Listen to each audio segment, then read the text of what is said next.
light. Make this area light a little bit. So don't sleep. Yeah.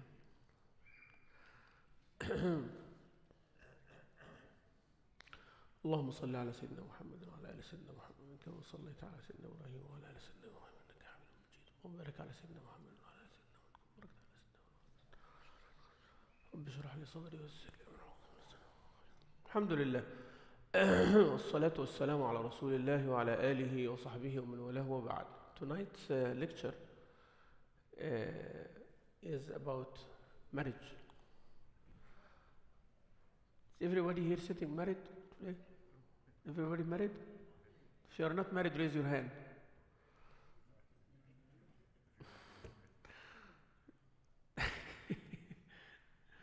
Everybody married? One wife? Everybody one wife? It's good, alhamdulillah. So we don't have fitna, yani. Sisters, if you want to join us, inshallah, please join us in the masjid. Lecture for tonight is interesting. Interesting, why? Because if you heard the title, Expectations and Reality. Expectation. And this is one of the challenges for us as human beings, as Muslims, as men, as women, as sisters, as husbands. Always have expectations for everything. See, this is something in psychology that, or something in general, even in business. Whenever they tell you to make a good business plan, they say you have to be realistic. Right? You have to be realistic within your means, and you have to be realistic. Oh, I want this, I want that. That's what you want, right? What can happen now is something else. What can take place is something else. That's why bring to the reality. You know, bring to the reality. The problem with the culture of material and business and advertisement and all of that is that they are mixing these two for you. So you have expectations that they do not actually exist. You go to eat somewhere, you find in the advertisement the burger is like something kind of like, you want to eat it from the advertisement. It's coming at you on the TV, it's coming to you at the computer, right? Mouth watering, juicy kida meat and all that is. And you know what? You discover later that this thing was plastic. It is not what they're going to serve you over there. That's called reality. Now there is the dilemma. If they show you the reality, you're not going.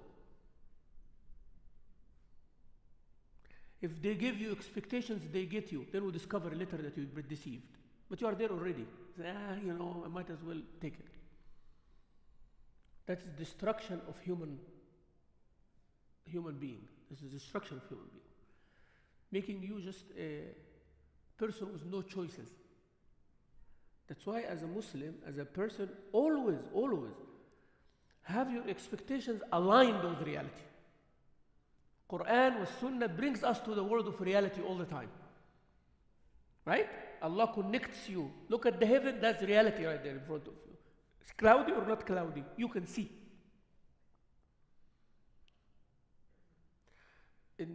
Somebody sent a video, I saw a video yesterday about this vacation destinations. Vacation destination. They saying advertised reality. Advertised reality. I don't know if anyone of you saw that or not. Comes advertisement, the ocean, blue, you can see the fish when you are standing there, and nobody's there except one person. One person having their hands like wings. Then the camera brings you reality, the people there, it is dirty, it is this and that. Now if they put an actual picture of that vacation destination, would it be a vacation destination? No, right? But they want lots of people to go. And when they advertise, they're expecting 1,000 people. If 1,000 people, they go there, it's not a good vacation destination anymore. Actually, يعني the idea itself, it destroys itself. Then you are advertising to make it a vacation destination. It has to be well maintained for few people only, so it can worth the money. So when they go and they come back, that's exactly the same. But they're not going to make lots of money that way. And lots of people will not afford it. But they make a very good vacation destination that worth thousands for few hundreds. So now they will make millions of dollars. And when you go there, it's too late already. Now marriage is like that. The culture now that they see lots of movies, lots of Hollywood, lots of novels, lots of fictions. So when the kid is growing up, this partner that who want to be married to later, because they're Muslims, let's say we're Muslims now, when they grow up and discover that to be with a partner, it has to be Islamic, so marriage between man and woman. خلاص, that's limited. We're talking about Muslims now. But they have an accumulation of experiences and education and fantasies and all of that. How are you going to get rid of that? That's why many people, they don't know why the problem is happening in marriage. That person is not like, was born and wake up in the morning and they have to get married. No, that would have been very easy, you know. You teach them saying marriage is 1, 2, 3, 4, 4, Allah Bismillah. They will do the experience. And some people, they come to me and they say, nobody told me anything about marriage. I tell them that's not the problem. And I'm sharing this with you. It's not the problem that you don't know about marriage. The problem is what you know about marriage. It is not what you do not know. What you do not know, you always learn. You go to a job and you do not know lots of things. You do not study it even in college. So, they train you and you become very well. You catch the skill, you become very well. You do not know fishing.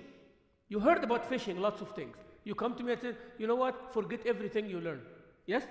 Forget everything. Did you fish before? No, but I heard this. Stop. Everything you heard, this is the fishing rod. This is how you do the line. Yalla, do it in front of me. They do it, and now you fish on your own. One day only education.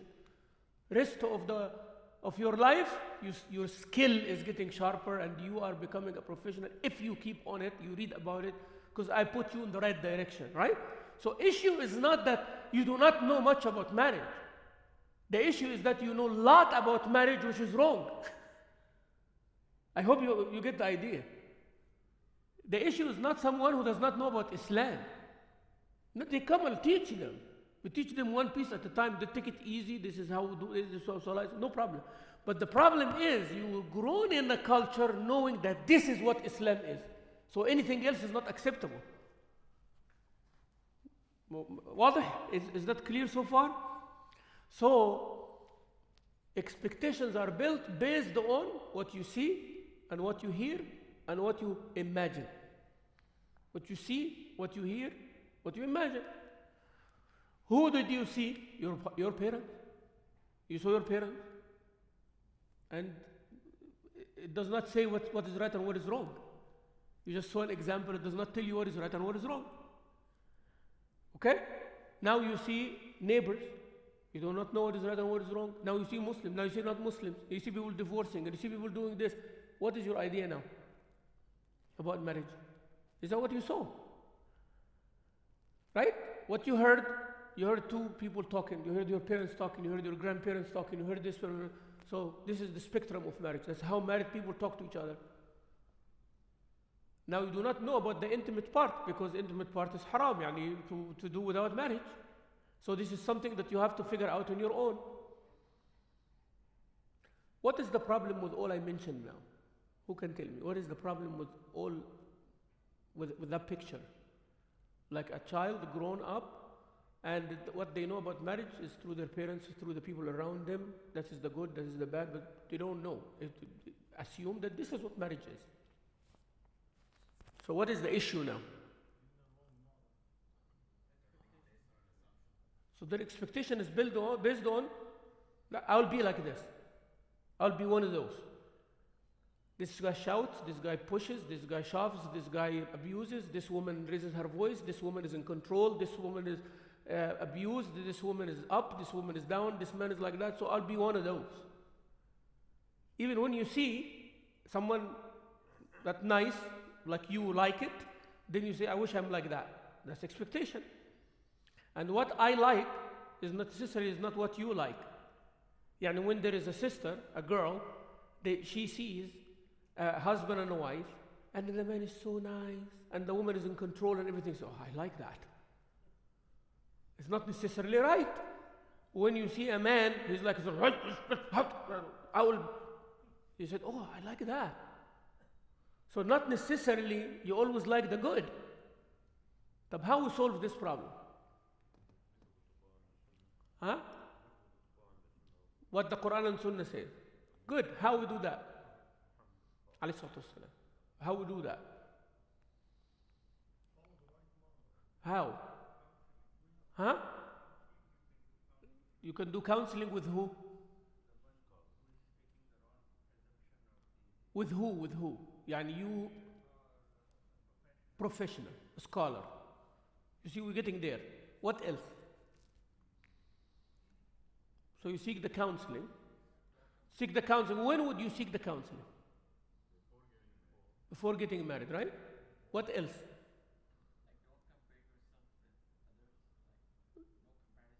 Yeah.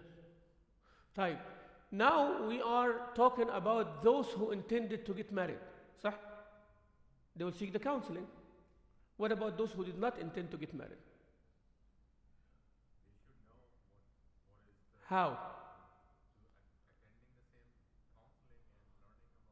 But they didn't come today. Huh? But they didn't come to our workshop. We only have 35 people from our community of 3,500. How are you going to teach them? So spreading the knowledge.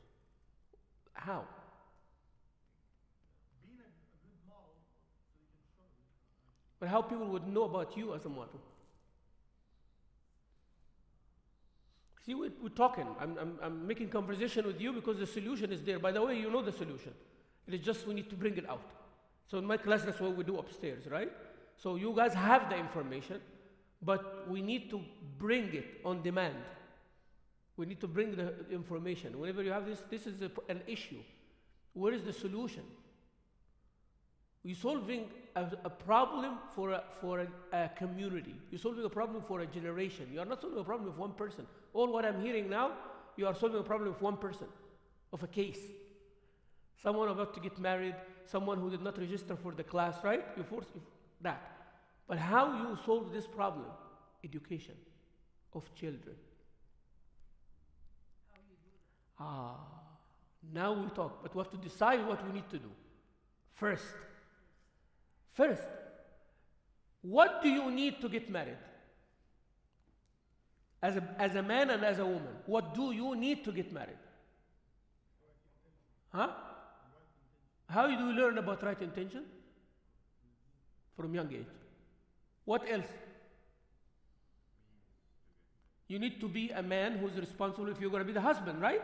You need to be a responsible man, responsible husband, responsible father. Are you ready for that before marriage? Or you just go on the go, once I become a father, I'll figure it out. Sah, right? So everybody is like that. Once I marry, I will figure it out. That's not right. That's not right. That's why I say to the brothers and the sisters, with the children coming to the masjid, in 20 years, those are the husband and the fathers and the wives and the mothers. Whatever you do, it's going to make that father and that husband. Whatever you do with them, treat them here in that masjid, is going to come with them. As a community now, we need to realize that. We realize that it is in the character from young age. The character. You build a person who loves Allah, who knows who's Allah Azza wa Jal. So when Allah tell him that when you make the nikah, that's what you do, I love Allah already, I'm going to listen. Huh? I want to know how I please Allah as a child, as a teenager, as a young youth, as a high school student. How can I please Allah? Because marriage does not come like that. Well, marriage, this child, boy or girl, they were raised, and there is boys and girls. Their siblings and everybody, right? From this pool is going to be the marriage.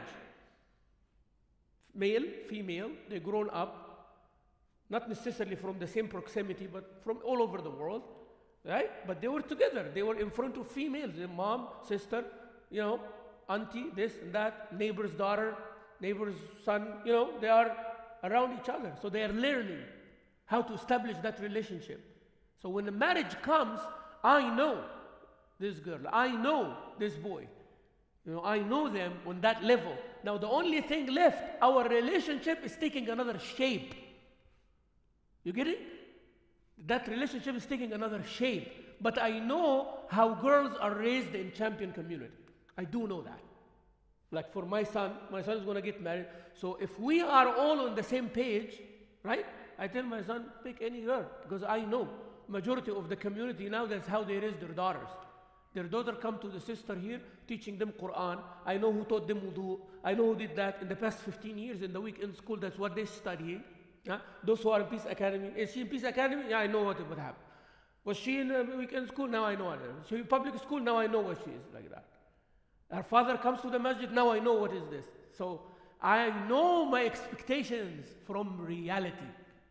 It is not expectation, the creation of something has no base. I hope I'm not too much here, right? But I'm bringing it all down. Marriage does not happen like, oh, marriage. Oh, my son needs to get married. Oh, my daughter needs to get married. That's what I'm seeing every day. That's what I'm seeing every day. Oh, Sheikh, she's 27. Oh, she's 30, panicking. Is she prepared to be a wife? Is she prepared to be a wife? Is he prepared to be a man carrying responsibility? Finish school and everything, and finding a job, could not find a job, start crying. And even she didn't have to cook anything. Wallah, this is the least, Sheikh, to worry about. It's the least. As you know, Sheikh, people think, I get your point, but again, that's expectation, right? Expecting from a wife to do certain things, and the wife is expecting from the husband to do certain things. But are those expectations realistic though? You know why somebody would cook? Why somebody would clean their house? Why somebody, their hygiene is good? Why? Like why somebody is taking care of their hygiene and brushing their teeth and all? Why? Tell me.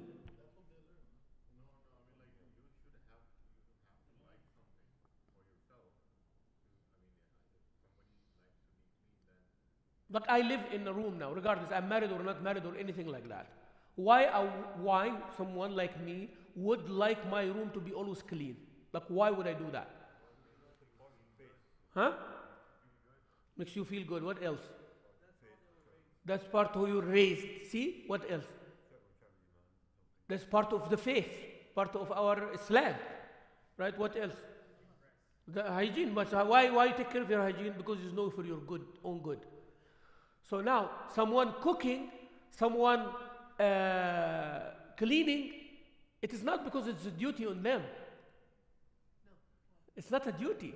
She came from her parents' house doing that, knowing that she needs that. It's not because she's a wife needs to serve you. I know, I understand. But the expectation of a man when his wife does not cook, let's say, and I'm just saying, she came from her parents' house, she's very good, everything, but she doesn't cook. Or she cooks, she doesn't make good food like your mom's food or whatever. You cook better than her. You are not happy. I will teach you. That's what I want to hear. That's what I want to hear. So the issue is, I need her to be able to be cooking. La.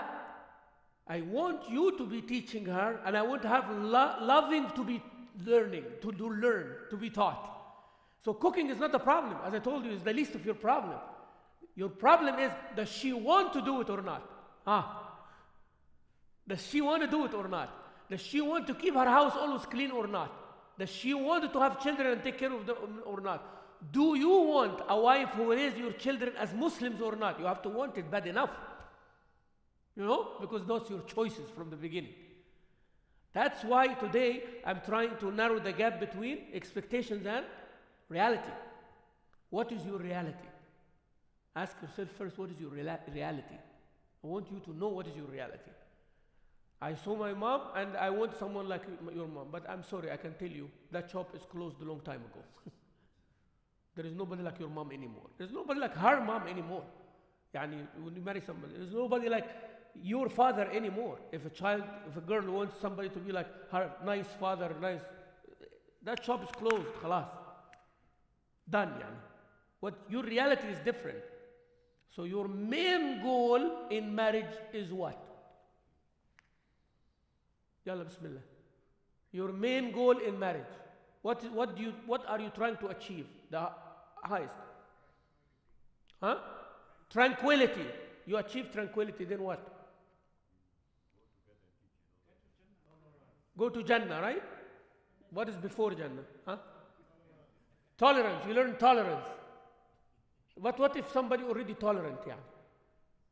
Yani two husband and wife, and mashallah, they are very tolerant people and married each other. So there is nothing to achieve, right? Brothers, sisters, I'm going to teach you something. Whenever you are talking, listen carefully. Whenever you are talking about an issue that everybody shares, keep everybody in your head. Not only you. Okay? So don't say but when I'm saying what is the ultimate goal of marriage, I'm talking about marriage as an institution. It's not your marriage. Because sometimes a person will, I don't mean anything, but somebody said, marriage is peace because they don't have it at home. you know, Sheikh, it is like love and mercy because that is the lacking ingredient, you know. Or maybe they have it, but now what? Main goal of marriage. I always ask brother and sister whenever they come to, any brother and sister when they come about the marriage, you know, premarital counseling, I ask them like that, why do you guys want to get married? Why do you want to get married? You too, why do you want to get married? To answer that question, right, you should ask yourself the question, why people get married? To help each other, to support each other, to have children, very good. Very good. But people can achieve that without marriage. I'm not talking now Islamic or not Islamic. I'm just talking now, people can answer what you said now. I can get support from my dad, from my mom, from my friends, and I'm a happy person and I don't need that family. I don't need to have children. What you going to tell them? How do you convince them about marriage here? You get my point? Someone can come and say, I don't need to get married. I'm not a Muslim, guys, but I need to get married. I will have a woman with the children and everything, but we're not going to get married. So what is the one thing that you need to achieve through marriage? Completing your faith. Why do you want to complete your faith? I'm challenging you tonight. Sunnat al-Haya? Yeah. No, have to come up with something.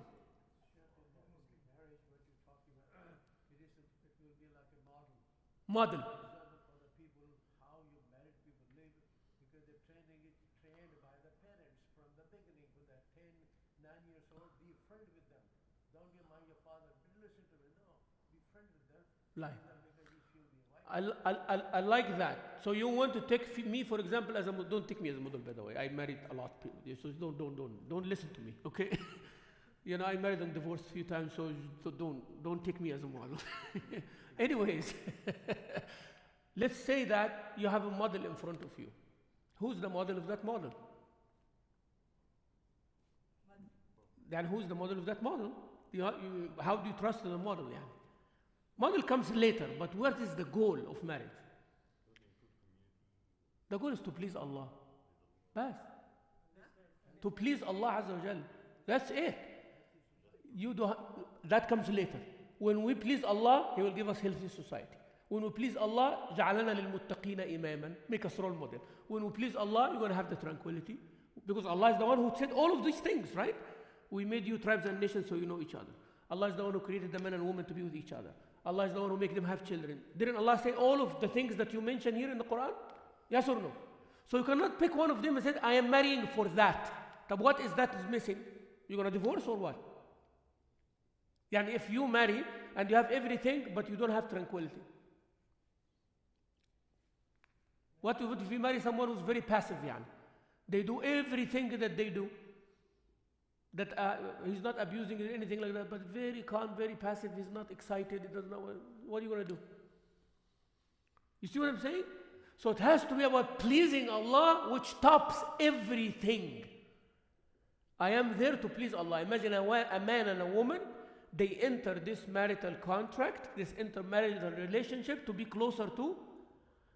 Now, if each of them do not get each other closer to Allah, then this marriage is not working. But if they get each other closer to Allah, we can work everything else. We can work everything out. Then you can come to me for counseling. Then you can learn how to bring tranquility. Then you can learn new skills. Then you can come and say, Ya akhi, laugh a little bit, bring your wife some flowers, bring like this. Those things you can learn. But you cannot learn, please Allah Azza wa Jal, this marriage is for pleasing Allah or not. It has to be there before. وَمَا خَلَقْتُ الْجِنَّ وَالْإِنسَ إِلَّا لِيَعْبُدُونَ. Allah has to be pleased. Now that solves our problem now. When the Prophet ﷺ said, when you go, اظفر بذات الدين. Why he said, take the woman with the deen? Because she's going to help you too. Aywa. Now when somebody knocks on your door and he has deen and akhlaq, the Prophet said, marry him to your daughter. If you don't do that, there will be corruption on earth. Why? Because this is someone who will help your daughter please Allah. Sayyidina Umar ibn al-Khattab, one person came to him and he said, I want to divorce my wife. أريد أن أطلق زوجتي أمير المؤمنين. في مشكل. She went and complained to Sayyidina Umar, said, my husband will divorce me, I'll be lost and all that. Please talk to him. So bring the man and talk to him. Said, why? Why you wanted to divorce your wife? He said, she doesn't love me. That is what everybody in America now, but he doesn't love me, right? Oh, she doesn't love me. خلاص, end of the marriage. يعني most of the things, the Sheikh, he doesn't love me anymore. And you tell them, and they said, that's it. Do you need any more reason? Huh? That's why I'm telling you, things are not in perspective. And when you tell them what is love, they cannot even explain that one. Tell them what exactly the love that you're talking about. What is exactly the love you're talking about? Oh, he doesn't talk to me anymore. Lots of people talk to you while they hate your guts. Does everybody talk to you means they love you? Yes or no? Same thing. If people do not talk to you, not necessarily they don't love you. Somebody may love you but doesn't talk. And somebody may hate you and he talks to you. So talking is not love. Give me the next one. Oh, he does not spend enough time with me. Same thing. Oh, he does not tell me I love you. Same thing. You see, some people, they express their love through actions. Men are always like that. Actions. Through actions. Women, through words and touch. So they have to meet in the middle.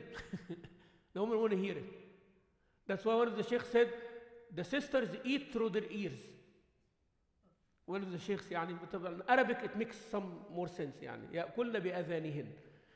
They will be full through their ear, like you are full through your mouth. Man wants to have a belly. The wife feed him, he's happy now. Give him food, he's happy, mashallah.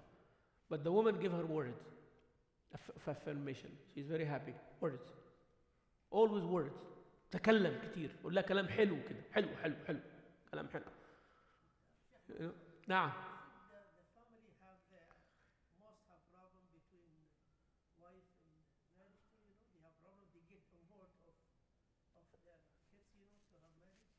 Say it again.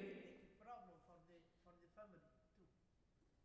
Mother for both. For both in-laws.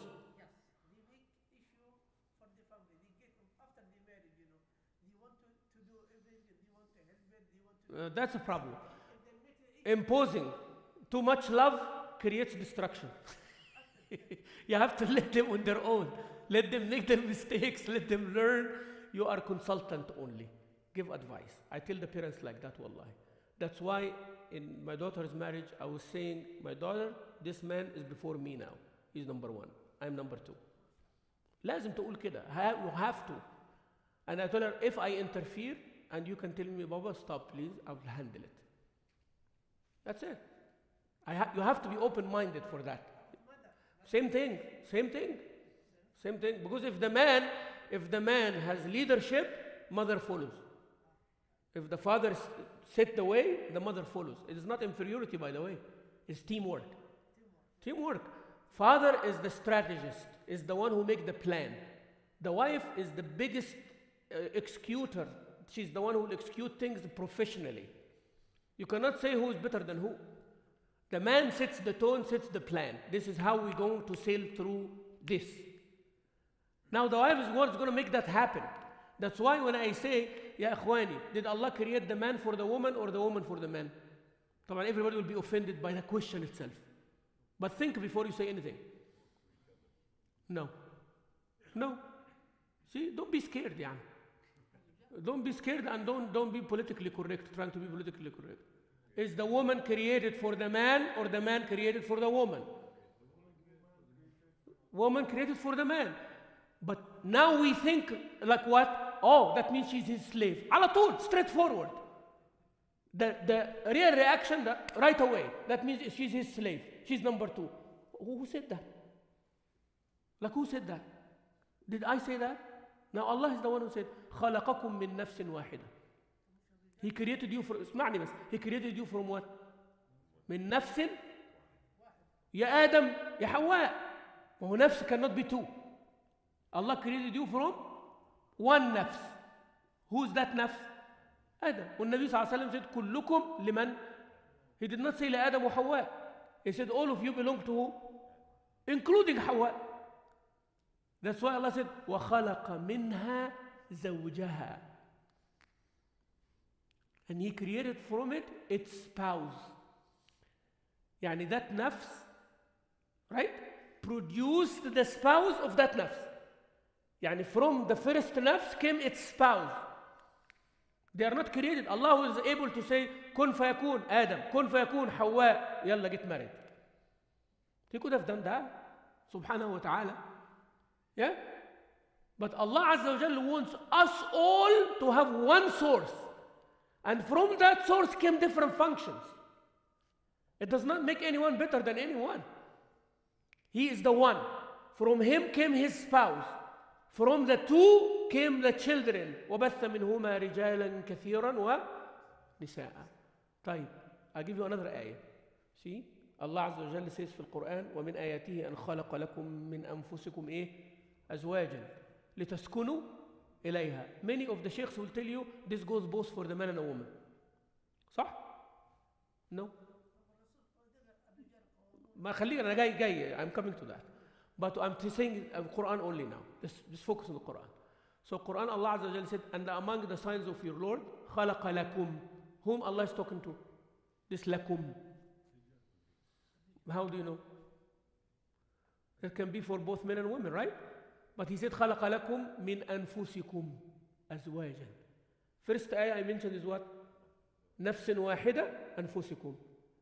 خَلَقَ مِنْهَا زَوْجَهَا أَنفُسِكُمْ أَزْوَاجًا. So Allah is talking to men again. لِتَسْكُنُوا إِلَيْهَا. So you can seek tranquility in. So it is not the wife find tranquility in the man and the man find tranquility in the wife. That's wrong translation. You see, until now I know sisters hate my guts now, right? Because you know I'm like that. But I'm going to give you the sense of it in a minute. What is my proof that Allah is talking to men here in the plural? Somebody can say it's a plural, right? Plural male pronoun can be for both male and female, right? Right. I'll give you a verse now that's talking singular. How about that? هو الذي خلقكم من نفس واحدة وجعل منها زوجها ليسكن إليها. He did not say لتسكن إليها.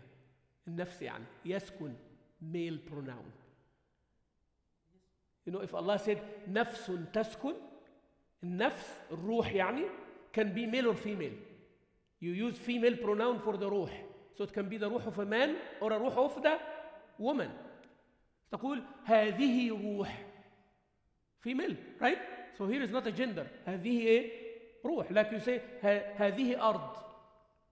It is not a mammal يعني, but you have to use a female pronoun, right? So when somebody said هذه روح, هذه نفس, can be نفس of anyone. Yes? نفس of a Muslim, of a non-Muslim, of a man, of a woman. واضح. Right? Allah Azza wa Jalla said وخلق منها وجعل منها زوجها نفس.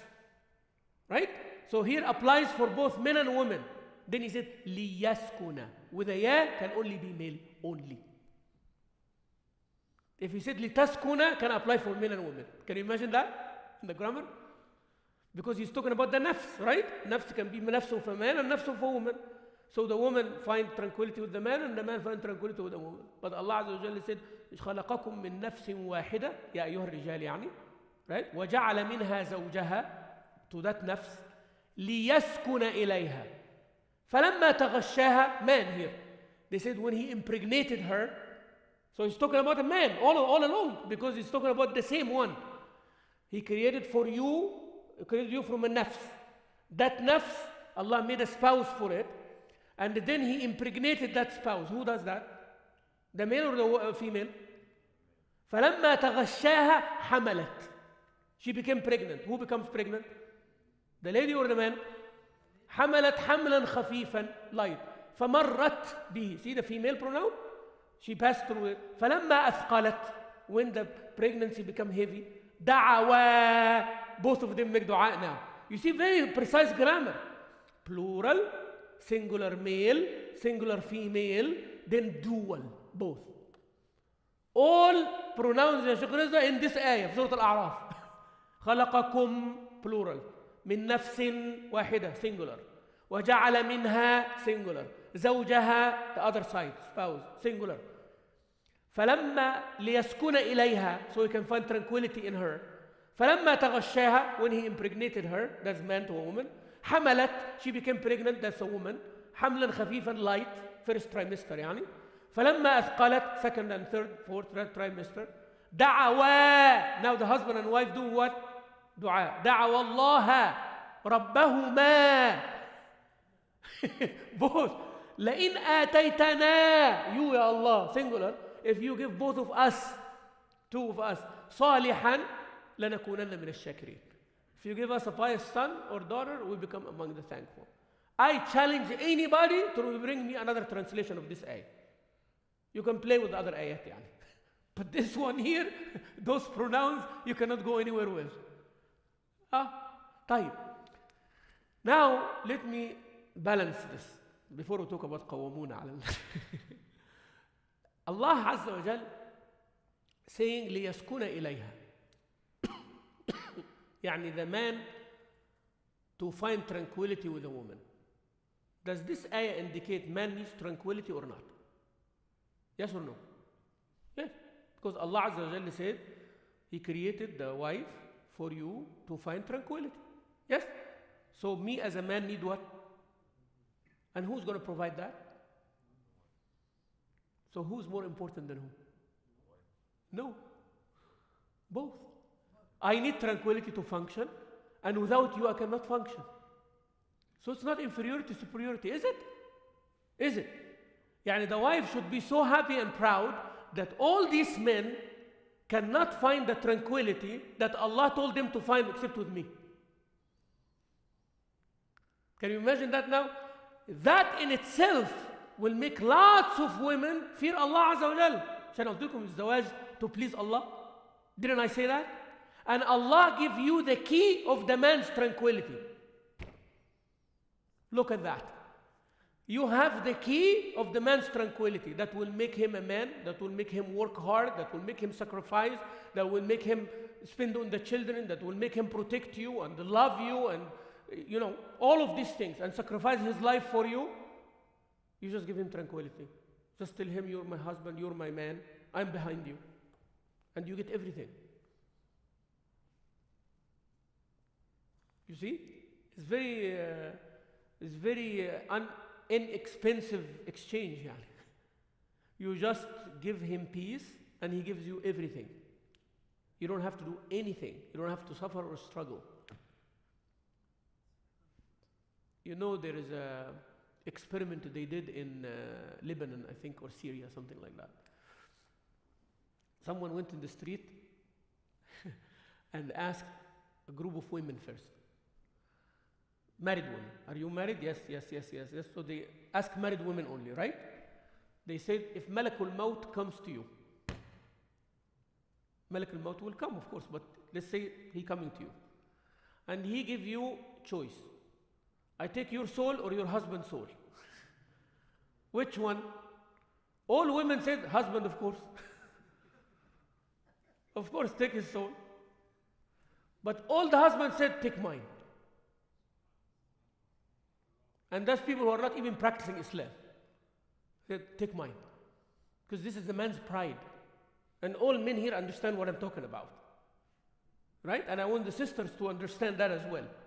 Any man who's actually have manhood in him, not because now we have doubt about that too. I have doubt about that too. I see males, masculine gender, but I don't know, man or not. And I see women, female bodies and everything, but I don't know if they are, women, امرأة زوجة or not. I don't know.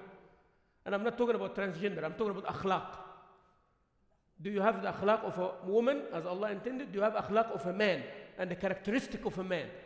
If you have the characteristic of a man is ready to die for the women in his family. And nobody talks about them, even talk. At all times, name should not be mentioned. I'm not saying what is right and wrong here, but I'm talking about cultures that you cannot mention my daughter's name. You cannot know my wife's name. مفهوم يا اخوانا في cultures until now like that. You cannot talk, I cannot call my wife by her name. I'm not saying this is the sunnah. I'm saying what leads to that. What is leading to that? Leading to that is what the very protective nature. It's not ownership as many people think or trying to portray. They're trying to portray that as what a man is subjugating the woman. Wallahi is not. This is my ird. تعرف العرض؟ this is my honor. This is my life. I give my life and nobody harmed my female members of the family. ولا تعيشها. لاحظ على الحياة. You cannot walk this earth if you approach them in a negative way. And a woman, she looks to the man to protect. Doesn't matter how strong she is or how driven she is or anything like that. If somebody attacks or anything like that, the man comes to the front. ضحي بنفسه. That's why he has to sacrifice himself. The man sacrifices himself. But this is an experiment كده. Take it كده with a grain of salt that's all right. I expect I would not blame the sisters who said my husband وطبعا I will die for you. خلاص, you tell angel of this, take him, I'll be happy, by the way. I'll do it that's okay. So the angel of this, whether he came to me or you send him, is fine. But what I'm trying to say here is Allah created us with different functions. So have this reality clear, then build your expectations based on it. Okay, so when Allah said that the woman is for the comfort of the man, don't go to Arabian Nights, don't go to the Aladdin or cartoons, don't go to the movies of Hollywood that the woman is sexualized and she is just flesh and this is nonsense. This is garbage. Wallahi, this is garbage. This is the garbage of cultures. That kind of having everything physical, having everything sexual, having everything inferiority, superiority, having everything which is better than what? What is this? When did this come to the mankind? Everybody has a function. We never had a problem with that. There was no issue. There were people abusing, people who were wrong. It does not make every marriage wrong. The man is the leader, and the woman is the one who makes the leaders, for God's sake. Who raised that leader to be the man? A mother, a very good mother, a very good wife to her husband. She raised the man. He came from where? She was pregnant in him 9 months. She breastfed him. She raised him. She told him to respect his father. She told him to respect the adults of the family. She told him to go kiss his father's hand. His mother is the one who did all of that. Yes or no? But the father is working all day long. Who raised this man to be the leader of the house? A woman. A woman. And when the woman herself is insecure, we will have a generation of insecure men. على طول, straightforward. Men do not know how to be men because they were raised by selfish women. They were raised by someone who did not know the function that Allah created them for, is to keep the family intact, is to give tranquility to that husband so he can lead and be responsible and die protecting you. Die happy while working for you, spend all his life and retire, and he never regrets a second from his life to support you and your children. That's what you need to just give him peace and tranquility and give him some respect. That's it. A man in this world, all this world, any man, needs care and respect. Try to bring me a third one. Will be under one of them. You want to be taken care of so you can function, and you want to be respected. Don't touch my authority. Don't come toward my authority as a man, without abuse, without anything, because decision has to come from one side. It cannot come. We can consult, can talk, but at the end, what if we don't agree? There has to be a tiebreaker. The man, على طول, straight. So based on that, there is love and respect and all of that. We're not saying that the wife is under your feet. A'udhu billah, this is not the way it is. If you do that, means you are not a good husband. No, wife is your queen, man. You're the king, but she's your queen. You bring her up there. And she also brings you up there. So you're both competing to bring each other up. So you'll always be up, both of you. That's what we're talking about. We are talking about that model. So basically, the woman is the one who makes everything happen. So Allah created the woman with that love and mercy and compassion to encompass the man. See, Allah subhanahu wa ta'ala make the man or the woman grow in the mother's womb. Isma rahim, rahma, rahim, the womb. For 9 months, very long time. And the mankind, human beings, are the longest childhood among all mammals. يعني mammals in general, all mammals, the child comes down standing up. If it doesn't stand up, means defective. Yes? The calf or the baby cow or whatever, it has to stand up, right? And they suckle something like that and they, yalla, good to go. But for us, very long time to be childhood. Who is in that time? Who is the main caretaker in that time? The mother. So it's not only 9 months in her womb, another 5 or 6 years with her in her warmth. That is I'm not talking about female. Why? Because, we have the issue male and female now, right? So that kid, that boy is raised by you. If he's not raised by you and you are busy and you're going around and you're doing all of this one here is not going to be balanced. There's something missing there. He will be tough, he will be rough, he will not treat his wife properly later because he did not have enough of the mother. What we're talking about, we need this to become the reality.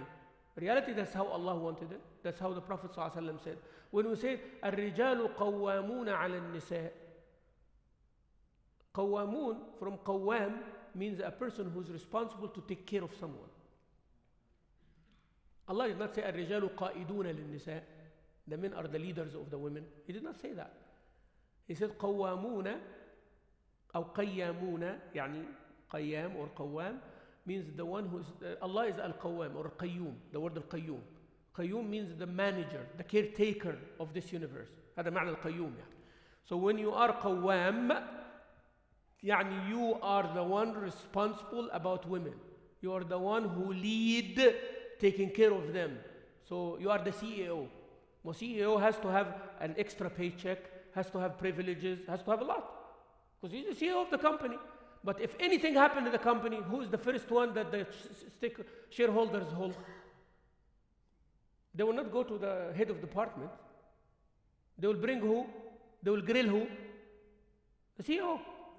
Yes, that's why you are called CEO, that you are on the top of the pyramid. Huh? So I can grab you whenever there is a problem. But I also give you credit when there is a credit. And most of the time you're going to be grabbed, يعني, most of the time. فالرجال قوامون على النساء, that's a big list of stuff that they have to do. Right? But everybody leave that part and come and say, and hit them, beat the women. يا أخي, يعني, why are you taking one word out of the issue? يعني, if all that happened, beating is not going to be there. And I tell people like, okay, when a man beats his woman, what do you mean by beating? على طول, the idea comes in your head. He has like his big hand كده and he's slapping her in the face, or he punching her in the animal. This is an animal, is not a husband. That's an animal. But sometimes when you are sitting there and husband and wife talking about something like that, and they say, what you mean, man? What you mean? And he does like this. That's exactly what is meant in the ayah. Reminder. I'll give you something extra. Yani all those who married before, 1400 years, before they married, they did not read this ayah? Did they read this ayah or not? Why did they still get married? Knowing that this might happen. You get my point or not? Yes? Okay. Now we read this ayah and lots of brothers and sisters have a problem with it. أضربوهن يعني ضرب hitting. Yes? But for 1400 years since the revelation of this ayah, people understood what it is, right? Why men and women still got married? Why women still got married? And they did not debate the ayah. Exactly. So they understood it in a way that we did not understand it. They did not understand it in a way like every husband can beat his wife, every woman. No. It's talking about certain category of people. So I'm not in this category, so I'm not in that. And if I'm in this category, I know that this is the way to be fixed. And we can make condition for that not to happen. وحصل أيام الصحابة. It happened at the time of Sahaba. You know? The time of Sahaba. That the wife of Ja'far ibn Abi Talib, when he died, Shaheed, Sayyidina Umar ibn Khattab wanted to marry her. After she married Abu Bakr, but Abu Bakr died, then Sayyidina Umar wanted to marry her. So she told him, I have two conditions. He said, what? He said that you do not prevent me from going to the masjid. So what's the second condition? You don't hit me. Condition. He said, okay. No hitting and no going to the, and no, don't prevent me from going to the masjid. He said the condition. Now he has to fulfill those two conditions. Even if something happened that it will apply to her hitting, he should not hit her. He can divorce, but not hit. What does that tell you? Yani the ayah is not the problem. We are the problem. Understanding, right? Yeah, contract. Then he did that until he died. فالزبير ibn al-Awwam wanted to marry her. She married everybody. Subhanallah, that. Ja'far ibn Abi Talib, Abu Bakr as-Siddiq, Umar ibn al-Khattab, Ali ibn Abi Talib, Zubair ibn al-Awwam. She married all. Zubair first, but then Ali ibn Abi Talib. Anyways. After that, she said, I'm not marrying again. Everybody I marry get killed. Or die. Anyways. When she married Zubair ibn al-Awwam, she didn't give him the two conditions. Zubair was a very jealous man. Very jealous man. He does not want her to go to the masjid. He told her, I'm not going to hit you. But this masjid issue is, But he promised, right? So he waited one time, she coming out from the masjid, his wife coming out from the masjid and walking alone, going home, and he hide behind one of the trees. And when she come, he smack her on her back. That's him, yani, right? But she doesn't know that's him, right? So she said, Inna lillahi wa inna ilayhi raji'un. Where is the akhlaq of the people? La hawla wa la quwwata illa billah al-'aliyyil 'azim. She saw the bad guy, he did it, yani. And she never went to the masjid after that. So he got her to stay. Anyways, what I'm trying to say to wrap up. There are expectations. Don't live in the dream world. You're about to get married. You're married. Inshallah, we'll talk tomorrow more. Don't live in the dream world. Don't take the TV and Hollywood and the culture and the fictions and as your standard. Talk to the pious and righteous people, the people who fear Allah Azza wa Jalla, the people who want to please Allah in everything, and see how marriage is. Read in the Sunnah of Rasulullah and the Seerah and all of that. Attend workshops and all of this. We'll do a lot of them, by the way. Preparation starts from young age. Prepare your children to be the husband and the wives and the mothers and the fathers of tomorrow. It is not when they get married, oh, I'm trying to find a good girl to my son. I'm trying to find a good, but it doesn't work like that. Make your son good. Make your daughter good. They will find a good one. Right away, they will attract. They'll become a magnet for that. Raise your son properly, inshallah, you will have lots of perspectives. Raise your daughter properly, you will have lots of perspectives. And I do your best. Do your best for the sake of Allah. So I hope, inshallah, that this sets the way for tomorrow's workshop. But tomorrow, inshallah, summary, the impact of marriage on the individual. You are not, you are not alone anymore. You have a spouse and all of that. We'll talk from what that religiously mean, what that legally mean, what that psychologically mean, right? The impact when you are married. What is the impact of those three things? The impact from these three perspectives. In the family, how the family become functioning. In the society, how the society become functioning. All of this, if what I said tonight is applied, we raise a generation who are ready to be husband and wife, mothers and fathers. Now. One thing, Sheikh, Jazakallah khair for this thing, especially I'm talking in general. Yes, yes. In general, Right. تفضل. actually go to the bathroom. لا تفضل تفضل. Talk. Please teach the special education, where does beating come from? Where? Beating, beat the wife, Yeah. beat the wife, something, get angry, something. Where does it come from? It's not this some kind of jihadi custom or something. Need Islamic education. صحيح. They have education and respect. Nabi Sallallahu Alaihi Wasallam said that I'm the best with my women, so all of them, I'm the best of all of you. He doesn't beat the wife. Right. Where does it come from? The beating. This is culture, and it is a proof of weakness of the man. Weakness. When a man hits his wife, he is weak. Huh? Yes. That's the key. That's what it is. Of course, because he's a human, I'm a man. That's fine. But he is a human. So that's what. Yes. جزاك الله خيرا. بارك الله فيكم. Thank you so much for attending. Inshallah, let's pray Isha, inshallah.